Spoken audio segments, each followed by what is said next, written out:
yeah, thank you for posting this because I feel like you're kind of validating how I've been feeling. I just feel so fucking heavy with worry and dread.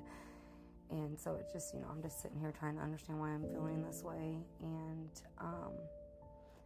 I will never know what a soldier goes through or their family mentally and emotionally because I've never experienced their experiences. So I'm trying to understand it from a civilian side as I can. And the best thing I could come up with is betrayal. I know how betrayal feels. And this is kind of what it feels like to me. Like this is where I said my past is going to slowly start revealing itself. On my 33rd birthday, I got a call out of the blue from my aunt. And this is the aunt that my entire life I have been made to feel like she is fucking crazy, shit-stirring, alcoholic, aggressive bitch. And the actions that I have witnessed from her would validate the things my parents were making us believe, okay? Mind you, we're little kids. So, we grow up and like there's puzzle pieces that are starting to make sense. And so now I realize why my parents wanted us to feel like she's crazy because of this phone call. And she said, Stacy, I got something that we've been needing to tell you your entire life, but your parents just wanted to leave well enough alone. And she said, I know you've always wanted a sister. And I'm like, yeah. And she's like, well, your uncle's not your uncle, he's your dad. And I'm like, you're a fucking bitch, and hung up the phone. Because immediately, as soon as she said that, I felt like, what's this bitch trying to stir, right? Based on the feelings my parents had projected onto me to wear.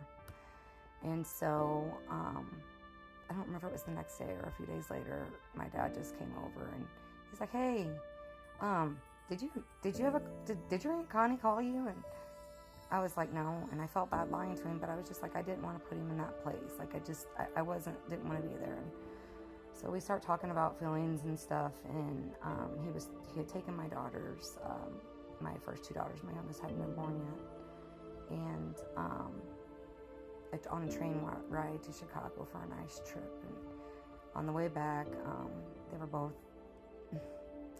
I hope I can get through this.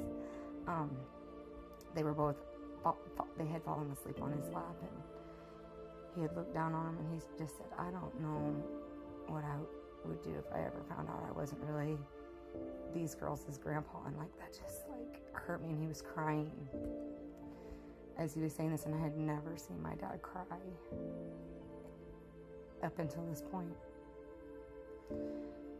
And he says, Stacy, he said, I can't tell you 100% if I'm your father, but I am 100% your dad. And I felt that, like, as I'm sitting back here trying to navigate my life and my traumas, I feel his love so much, and I love him. But there's so much betrayal because there's other people that are attached to the reason that we don't know. And it's attached to a mother wound that I have. And there's just, like, things are making sense in the way my mother had made me feel. And, like, I feel betrayed by my mother's inability to look within so she didn't hinder us.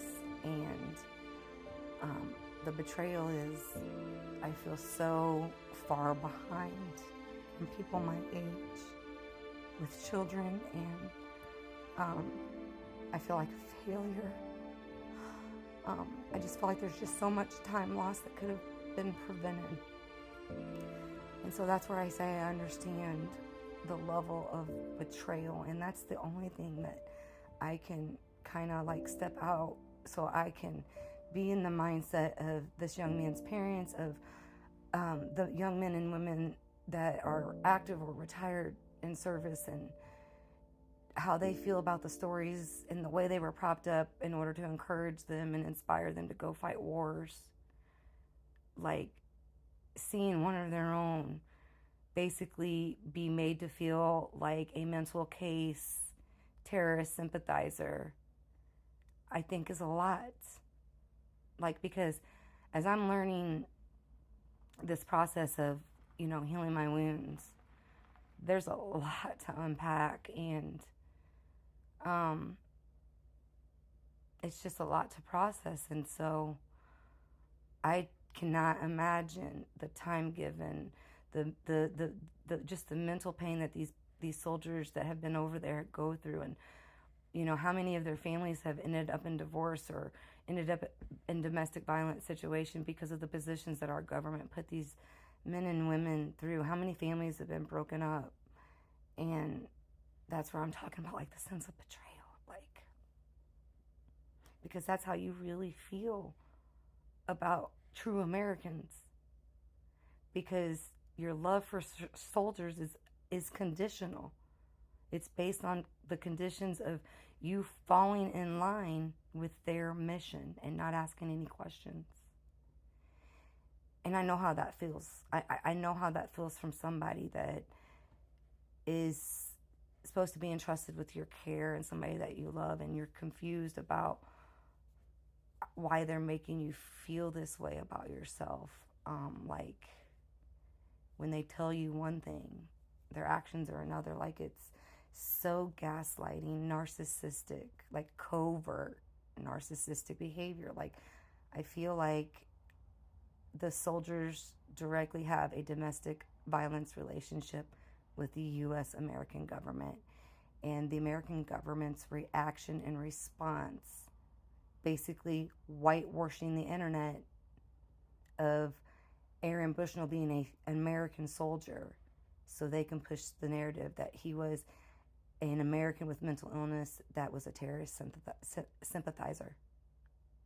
Like, let that sit in. So yeah, thanks for listening to my rant.